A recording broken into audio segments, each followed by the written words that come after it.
السلام عليكم. الزول في اللاون. الدرس الثالث في سلسلة تعليم اللغة الأمازيغية وبالتحديد اللهجة القبائلية لغير المتكلمين بها.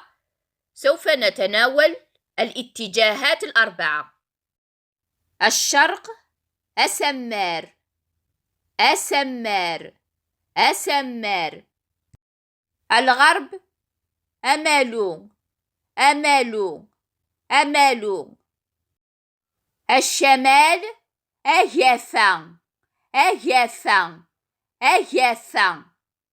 هنا لا نقول أجافا بل نقول أجافا. الجا هو جا جا جا. الجنوب أناضول أناضول أناضول. الشرق أسمار، الغرب أمالو، الشمال أجافا، الجنوب أناضول.